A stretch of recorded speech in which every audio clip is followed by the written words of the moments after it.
Good morning students. Last લેક્ચરમાં આપણે સૃષ્ટિ ફૂગમાં ફાઇકોમાઇસેટિસ અને આસ્કોમાઇસેટિસ વર્ગની ફૂગ વિશે વાત કરી હતી. આગળ આપણે બેસિલિયોમાઇસેટિસ વર્ગની ફૂગની વાત કરીએ કે બેસિલિયોમાઇસેટિસ વર્ગમાં ફૂગમાં કયા સભ્યો આવે છે અથવા કયા એના એક્ઝામ્પલ જોવા મળે છે.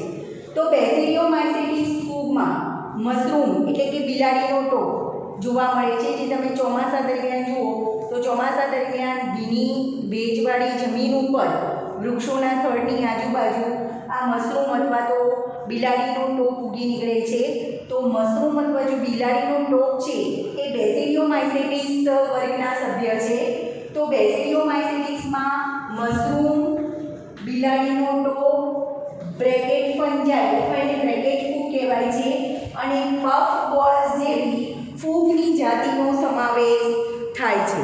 તો બેસિલિયોમાઇસેટિસના એક્ઝામ્પલ તમે યાદ રાખજો.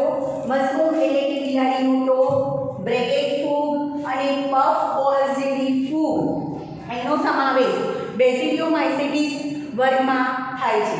હવે આનું નિવાસસ્થાન ક્યાં છે? તો તમને ખ્યાલ જ છે કે ફૂગ છે એ ભેજવાળી જગ્યા ઉપર જોવા મળે છે. તો આ ફૂગ એ જમીન ઉપર લાકડાના ગોળવા ઉપર એટલે કે ગોળ લાકડા હોય એની ઉપર વૃક્ષના કાપેલા જે લાકડા હોય એના ઉપર જોવા મળે છે. પછી વૃક્ષોના થડ ઉપર જોવા મળે છે અને કેટલીક વનસ્પતિમાં એ પરોપજીવી તરીકે અંતઃપરોપજીવી તરીકે વસવાટ કરે છે. જેમ કે વનસ્પતિમાં જે ઘેરવું અને અંગારીનો રોગ થાય છે એ આ બેસિલિયોમાઇસેટિસ વર્ગની ફૂગના કારણે થાય છે. તો એમ કહી શકાય કે બેસિલિયોમાઇસેટિસ વર્ગની જે ફૂગ છે એ જમીન પર લાકડાના ગોળવા ઉપર એટલે કે ગોળ કપાયેલા લાકડા ઉપર, વૃક્ષના થડ ઉપર અને કેટલીક વનસ્પતિમાં અંતઃપરોપજીવી તરીકે વસવાટ કરે છે. જેમ કે વનસ્પતિમાં જે ઘેરવું અને અંગારીનો રોગ થાય છે એ આ બેસિલિયોમાઇસેટિસ વર્ગની ફૂગના કારણે થાય છે. આગળ આપણે વાત કરીએ તો આ જે બેસિલિયોમાઇસેટિસ વર્ગની ફૂગ છે એનું કવકજાળ શાખિત હોય છે. શાખિત કવકજાળ એટલે મેં તમને સમજાવ્યું કે કવકજાળ શાખિત હોવું એટલે એની કવકજાળમાં આવેલા કવક સૂત્ર અથવા કવક તંતુ એ શાખિત હોય છે, બરાબર. અને એ શાખિત કવકજાળમાં પાછા પડદાયુક્ત હોય છે.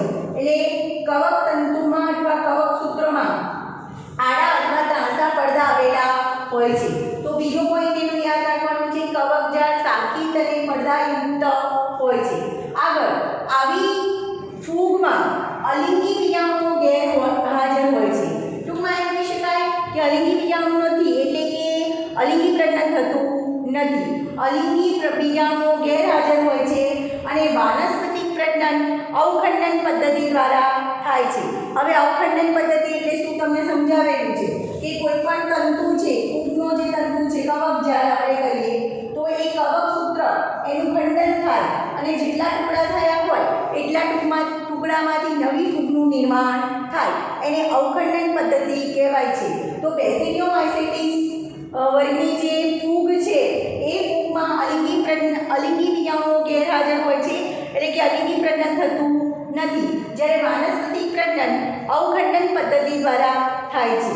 આગળ આપણે વાત કરીએ કે આમાં વિશિષ્ટ પ્રકારના કોઈ લિંગી અંગો હોતા નથી. એટલે એમ કહી શકાય જેમ અલિંગી વિજાણુ ગેરહાજર હોય છે એમ લિંગી અંગો પણ ગેરહાજર હોય છે. પરંતુ આમાં એક વિશિષ્ટ પ્રકારની રચના જોવા મળે છે. કેવી? તો અલગ પ્રકારના વિભેદો એટલે અલગ પ્રકારના જે કવક તંતુઓ છે, બે કવક તંતુ અથવા તો કવક સૂત્રો, અલગ પ્રકારના વિભેદો કે જનીન પ્રકારોના બે વાનસ્પતિક કે દૈહિક કોષોના જોડાણ દ્વારા જીવરસ સંયુગ્મન થાય છે. એટલે બે કવક તંતુ હોય વાનસ્પતિક બે અથવા તમને અહીં આપેલું છે બે અલગ પ્રકારના વિભેદો કે જનીન પ્રકારો, બે જનીન પ્રકારોના બે વાનસ્પતિક કે દૈહિક કોષોના જોડાણ દ્વારા. તો બે વાનસ્પતિક કે દૈહિક કોષો છે એનું જોડાણ થાય છે અને જીવરસ સંયુગ્મન થાય છે. તો અહીંયા સ્ટેપ આ રીતે યાદ રાખજો, બે વાનસ્પતિક કોષ અથવા તો બે વાનસ્પતિક કોષ અથવા તો દૈહિક કોષોના જોડાણ દ્વારા જીવરસ સંયુગ્મન થાય છે, બરાબર, જીવરસ સંયુગ્મન થાય છે અને જીવરસ સંયુગ્મન થઈ અને દ્વિકોષ કેન્દ્રી રચના બને છે। જીવરસનું સંયુગ્મન થાય બે કોષોનું, તો બે કોષોના એક કોષ કેન્દ્ર જોડાય અને દ્વિકોષ કેન્દ્રી રચના બને છે અને એ દ્વિકોષ કેન્દ્રી રચના ત્યાર પછી પ્રકણી બીજાણુધાનીમાં ફેરવાય છે। તો આ દ્વિકોષ કેન્દ્રી રચના પછી પ્રકણી બીજાણુધાનીમાં ફેરવાય છે, બરાબર। હવે આ પ્રકણી બીજાણુધાનીમાં જે દ્વિકોષ કેન્દ્રી કોષ હતો એ દ્વિકોષ કેન્દ્રી કોષનું જે કોષ કેન્દ્ર હતા એનું સંયુગ્મન થાય છે અને ત્યાર પછી એનું વર્ગીકરણ થાય છે। તો પ્રકણી બીજાણુધાનીમાં કોષ કેન્દ્રનું સંયુગ્મન થાય છે અને સંયુગ્મન થયા પછી જે રચના છે એનું અર્ધીકરણ થાય છે। તો અર્ધીકરણ થવાથી 4 પ્રકણી બીજાણુ ઉત્પન્ન થાય છે, 4 પ્રકણી બીજાણુ ઉત્પન્ન થાય છે। આ 4 પ્રકણી બીજાણુઓ છે એ પ્રકણી બીજાણુધાની પર બહિર્જાત રીતે ઉત્પન્ન થાય છે। હવે બહિર્જાત રીતે એટલે શું મેં તમને સમજાવ્યું હતું કે બહિર્જાત એટલે બહારની તરફ પ્રકણી બીજાણુધાની પર બહારની તરફ પ્રકણી બીજાણુ સર્જાય છે, બરાબર, બહિર્જાત રીતે ઉત્પન્ન થાય છે।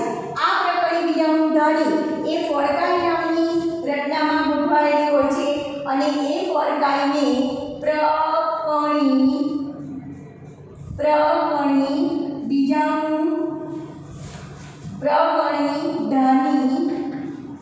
પ્રકણી ધાની કાય તરીકે ઓળખવામાં આવે છે, ફોડકાઈ, બરાબર। ટૂંકમાં એમ કહી શકાય કે લિંગી પ્રજનન કઈ રીતે થાય છે, લિંગી અંગો તો ગેરહાજર છે, બરાબર। આમ ફૂગમાં લિંગી પ્રજનન અંગો ગેરહાજર છે, તો લિંગી પ્રજનનની ક્રિયા કઈ રીતે થાય છે, તો બે અલગ પ્રકારના વિભેદો કે જનીન પ્રકારોના બે વાનસ્પતિક કોષો કે બે દૈહિક કોષો એ જોડાય છે। બે વાનસ્પતિક કોષો કે બે દૈહિક કોષોના જોડાણ દ્વારા જીવરસનું સંયુગ્મન થાય છે અને જીવરસના સંયુગ્મન દ્વારા જે રચના બને છે દ્વિકોષ કેન્દ્રી રચના એ પછી પ્રકણી બીજાણુધાનીમાં ફેરવાય છે।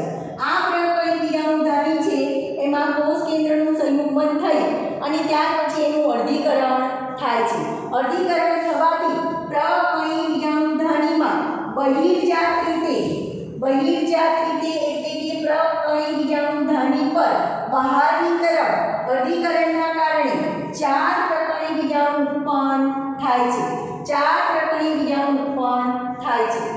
આ 4 પ્રકણી બીજાણુધાની પર ગોઠવાયેલા હોય છે અને પ્રકણી બીજાણુધાની એ વિશિષ્ટ ફોડકાઈમાં ગોઠવાયેલા હોય છે જેને પ્રકણી ધાનિકાય તરીકે ઓળખવામાં આવે છે। ટૂંકમાં એમ કહી શકાય કે વિશિષ્ટ પ્રકારની ફોડકાઈ નામની રચના છે એ ફોડકાઈમાં ઊંધેથી આપણે લેવું હોય તો પણ કહી શકાય વિશિષ્ટ પ્રકારની ફોડકાઈ નામની રચના છે જેને પ્રકણી ધાનિકાય તરીકે ઓળખવામાં આવે છે।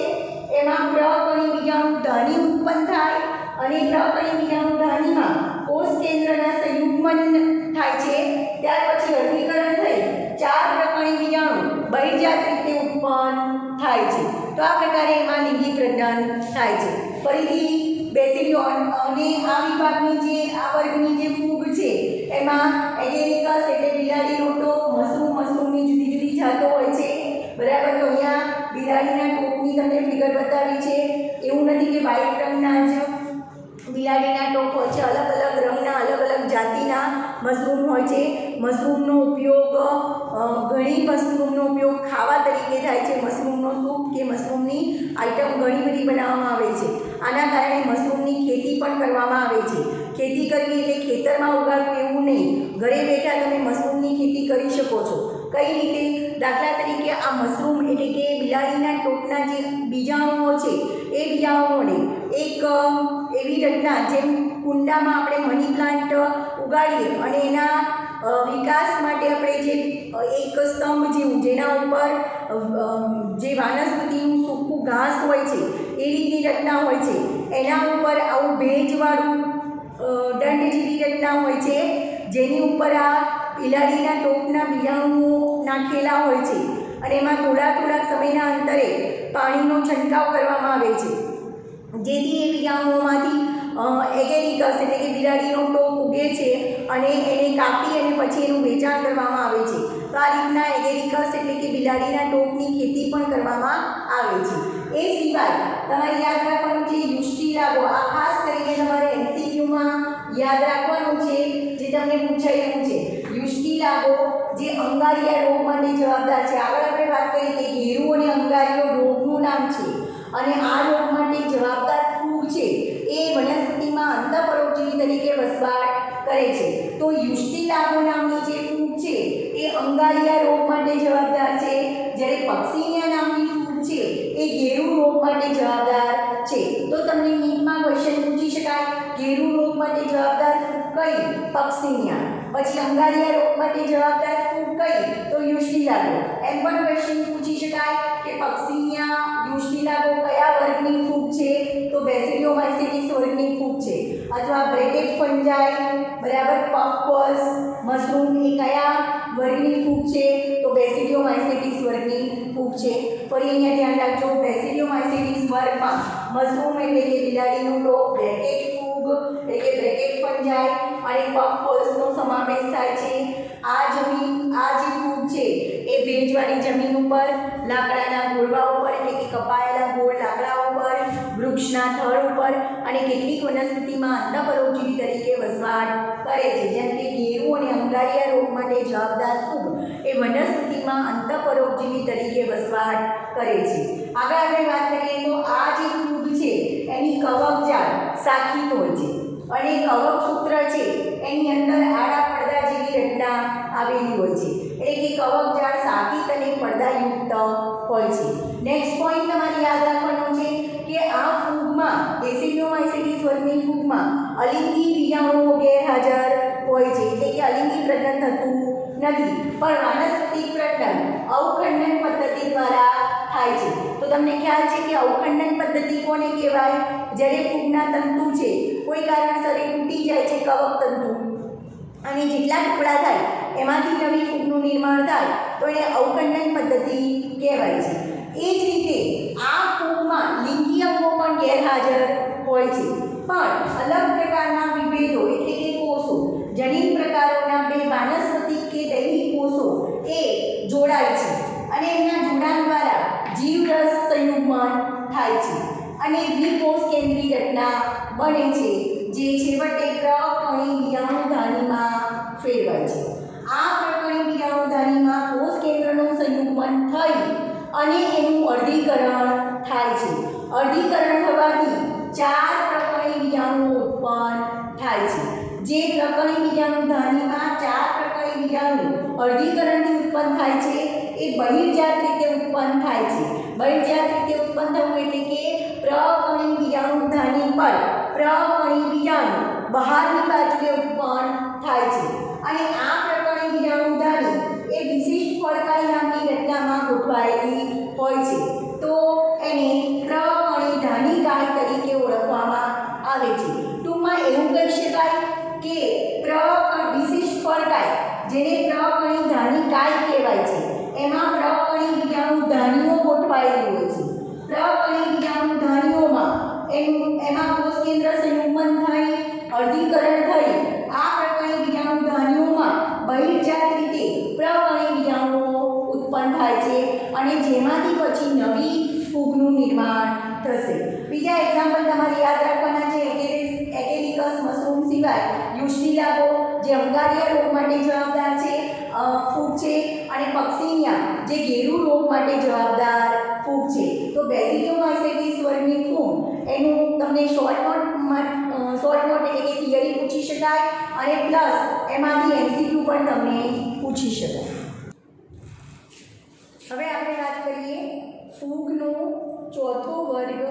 ડિટ્રોમાઇસેટિસ. આપણે આગળ આસ્કોમાઇસેટિસની ફાઇકોમાઇસેટિસ વર્ગ, પછી આસ્કોમાઇસેટિસ વર્ગની ફૂગની વાત કરી, બેસિડિયોમાઇસેટિસ વર્ગની ફૂગની વાત કરી, અને છેલ્લો વર્ગ છે ફૂગનો એ છે ડિટ્રોમાઇસેટિસ. હવે આ ડિટ્રોમાઇસેટિસ જે ફૂગ છે એ ફૂગને અપૂર્ણ ફૂગ તરીકે ઓળખવામાં આવે છે. કેમ એને અપૂર્ણ ફૂગ તરીકે ઓળખવામાં આવે છે? કારણ આ જે ડિટ્રોમાઇસેટિસ વર્ગની જે ફૂગ છે એ ફૂગના ફક્ત ને ફક્ત અલિંગી અને વાનસ્પતિક તબક્કાઓ જ ઓળખાયા છે, જ્યારે લિંગી સ્વરૂપો શોધાયા નથી. બરાબર? તો એટલા માટે એને અપૂર્ણ ફૂગ તરીકે ઓળખવામાં આવી છે. અને જુદા જુદા વૈજ્ઞાનિકોના મંતવ્યો આ ફૂગ માટે જુદા જુદા છે. જ્યારે એનામાં ડિટ્રોમાઇસેટિસ વર્ગની ફૂગમાં ફક્ત અલિંગી અને વાનસ્પતિક તબક્કા જ ઓળખાયા. પછી જ્યારે એમાં લિંગી સ્વરૂપ શોધાય ત્યારે એને સાચી રીતે કોઈ ઉચિત વર્ગમાં ખસેડી દેવામાં આવતી હતી. એટલે કે ડિટ્રોમાઇસેટિસ વર્ગ સિવાય બીજા કોઈ વર્ગમાં મૂકવામાં આવતી. ફરી તેના વાનસ્પતિક અને અલિંગી અવસ્થાઓને એક જ નામ આપી અને એને ડિટ્રોમાઇસેટિસ વર્ગમાં મૂકવામાં આવતી. એટલે જુદા જુદા વૈજ્ઞાનિકો દ્વારા એને જુદી જુદી રીતે રજૂ કરવામાં આવે. એવું કહેવામાં આવે છે કે જો લિંગી અવસ્થાની સ્વરૂપ શોધાય તો એને બીજા કોઈ વર્ગમાં મૂકવામાં આવતી હતી, અને એના વાનસ્પતિક અને અલિંગી અવસ્થાઓને એક જ નામ આપી ઘણા વૈજ્ઞાનિકો દ્વારા એને ડિટ્રોમાઇસેટિસ વર્ગમાં મૂકવામાં આવતી હતી. બરાબર? લિંગી અવસ્થાને કારણે અન્ય વર્ગમાં પણ ખસેડી દેવામાં આવતી હતી. એટલે આ વર્ગ માટે ફૂગના આ ડિટ્રોમાઇસેટિસ વર્ગ માટે બધા વૈજ્ઞાનિકોમાં અસમંજસ છે એમ કહી શકાય, એની લિંગી અવસ્થાના કારણે. પછી જ્યારે સાચી કળીઓ સ્વીકૃત બની ત્યારે એને ડિટ્રોમાઇસેટિસમાં પાછી ખસેડવામાં આવી. અને હજુ પાછું એવું કહેવાય છે લિંગી અવસ્થા શોધાય તો ઘણીવાર એને આસ્કોમાઇસેટિસ કે બેસિડિયોમાઇસેટિસમાં મૂકવામાં આવતી. એટલે જુદા જુદા વૈજ્ઞાનિકો દ્વારા એને જુદી જુદી રીતે રજૂ કરવામાં આવી છે. એટલા માટે એને અપૂર્ણ ફૂગ તરીકે ઓળખવામાં આવે છે. ફરી અપૂર્ણ ફૂગ તરીકે જાણીતી છે. કેમ? કારણ કે ફક્ત એની અલિંગી અને વાનસ્પતિક તબક્કાઓ જ શોધાયા છે. જો એમાં લિંગી સ્વરૂપ શોધાય, કોઈ વૈજ્ઞાનિક દ્વારા એમાં લિંગી સ્વરૂપ શોધાય તો એને અન્ય વર્ગમાં ખસેડી દેવામાં આવતી. ફરી કેટલાક વૈજ્ઞાનિકો દ્વારા એની વાનસ્પતિક અને અલિંગી અવસ્થાઓને એક જ નામ આપી એને ફરી પાછી ડિટ્રોમાઇસેટિસ વર્ગમાં મૂકવામાં આવતી. કેટલાક વૈજ્ઞાનિકો દ્વારા જો લિંગી અવસ્થાઓની શોધ થઈ તો લિંગી અવસ્થાના કારણે પાછી એને અન્ય વર્ગમાં ખસેડી દેવામાં આવતી. ટૂંકમાં ડિટ્રોમાઇસેટિસમાં અમુક વૈજ્ઞાનિકો દ્વારા મૂકવામાં આવતી, અમુક વૈજ્ઞાનિકો દ્વારા એને અલગ વર્ગમાં ખસેડી દેવામાં આવતી. જ્યારે ડિટ્રોમાઇસેટિસ જ્યારે સાચી કળીઓની સ્વીકૃત બની, જોડાઈ સાચી કળીઓ અથવા સ્વીકૃત બની ત્યારે પાછા એને ડિટ્રોમાઇસેટિસ વર્ગમાં મૂકવામાં આવી. અને કેટલાક વૈજ્ઞાનિકો દ્વારા લિંગી અવસ્થા શોધાય ત્યારે ઘણીવાર ઘણા વૈજ્ઞાનિકો એને આસ્કોમાઇસેટિસ અને બેસિડિયોમાઇસેટિસ ફૂગ વર્ગમાં મૂકતા હતા. એટલે જુદા જુદા વૈજ્ઞાનિકો દ્વારા એને જુદી જુદી રીતે જુદા જુદા વર્ગમાં મૂકવામાં આવી છે. એટલે એને અપૂર્ણ ફૂગ તરીકે ઓળખવામાં આવે છે. પણ મેઇન તમારે આટલા પોઈન્ટ એમાં યાદ રાખવાના છે કે ડિટ્રોમાઇસેટિસ વર્ગની જે ફૂગ છે એમાં કણી બીજાણુઓ દ્વારા, એટલે કે અલિંગી બીજાણુઓ દ્વારા અલિંગી પ્રજનન થાય છે.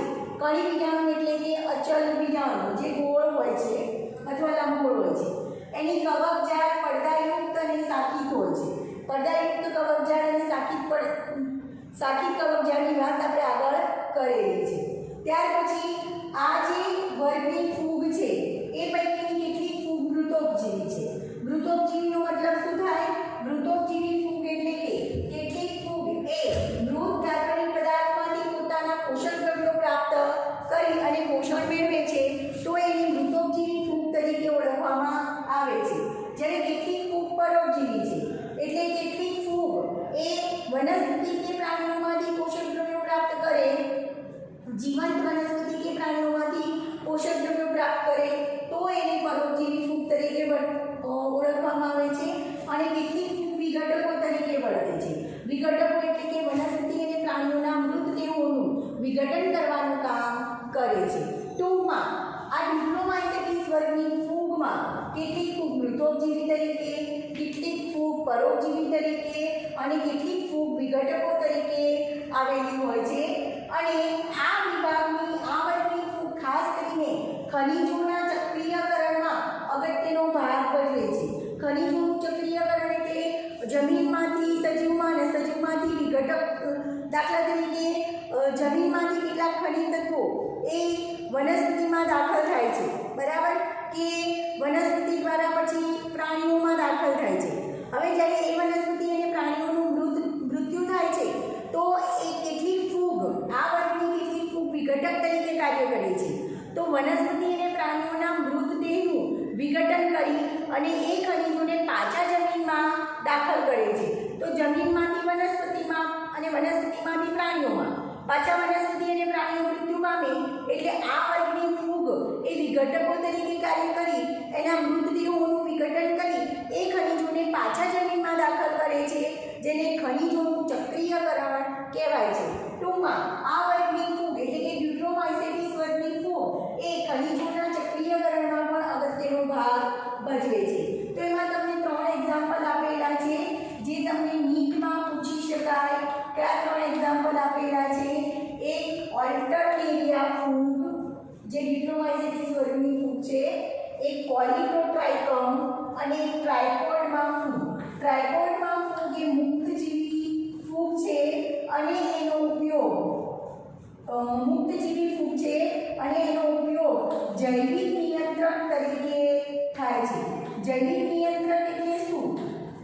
તો વનસ્પતિમાં જે કેટલાક સજીવો દ્વારા, કેટલાક જીવાણુઓ દ્વારા રોગ થાય છે એ રોગોનો નાશ કરવા માટે આ મુક્તજીવી ફૂગ ટ્રાયકોડમાંનો ઉપયોગ કરવામાં આવે છે, જે આગળ તમારે 12મા ધોરણમાં શીખવાનું છે.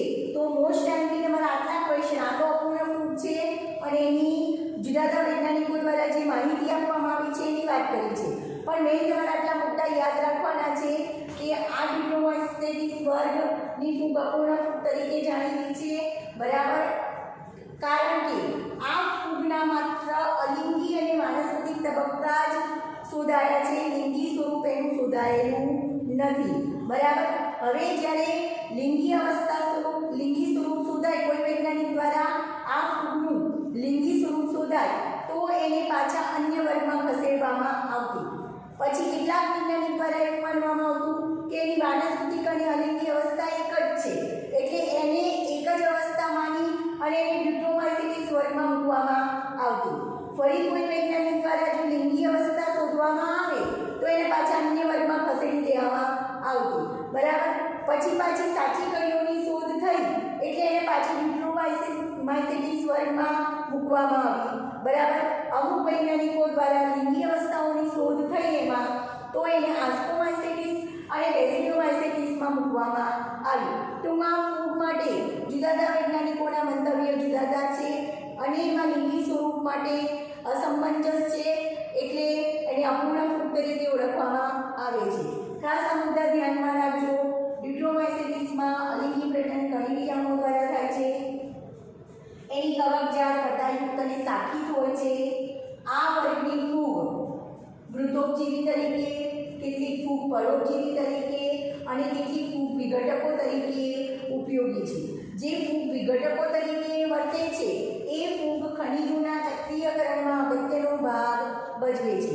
ખનિજોનું ચક્રીયકરણ એટલે કે વનસ્પતિએ જે ખનિજોનું શોષણ કર્યું છે અને જ્યારે વનસ્પતિ મૃત્યુ પામે ત્યારે વનસ્પતિના મૃતદેહોનું વિઘટન કરતી ફૂગ એટલે કે આ વર્ગની ફૂગ એના દ્વારા પાછા એ ખનિજો જમીનમાં દાખલ થાય છે, તો એને ખનિજોનું ચક્રીયકરણ તરીકે ઓળખવામાં આવે છે. તો આ વર્ગની ખાસ ફૂગના નામ યાદ રાખજો: ઓલ્ટરનેરિયા, કોલિકોટ્રાઇકમ અને ટ્રાયકોડમાં ફૂગ એ આ બે ડિપ્લોમાઇસેટિસ વર્ગની ફૂગ છે. તો તમને અહીંયા એક્ઝામ્પલથી વર્ગનું નામ અને વર્ગના નામ ઉપરથી એક્ઝામ્પલ તમને નીટમાં પૂછી શકાય કે નીચે પૈકી ડિપ્લોમાઇસેટિસ વર્ગની ફૂગ કઈ છે, અને નીચે 4 ઓપ્શન આપેલા હોય, અથવા તમને એમ પૂછે કે કોલિકોટ્રાઇકમ અથવા ઓલ્ટરનેરિયા અથવા તો ટ્રાયકોડમાં એ નીચે પૈકી કયા વર્ગની ફૂગ છે? આસ્કોમાઇસેટિસ, બેસિડિયોમાઇસેટિસ, ફાઇકોમાઇસેટિસ કે ડિટ્રોમાઇસેટિસ.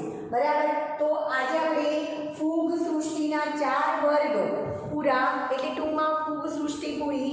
ફૂગ સૃષ્ટિની ફૂગના આપણે લક્ષણોની વાત કરી, એના એક્ઝામ્પલની વાત કરી, એની પોષણ પદ્ધતિ, એની પ્રજનન પદ્ધતિ અને એના 4 જુદા જુદા વર્ગની વાત કરી, જેમ કે ફાઇકોમાઇસેટિસ, આસ્કોમાઇસેટિસ, બેસિડિયોમાઇસેટિસ અને ડિટ્રોમાઇસેટિસ.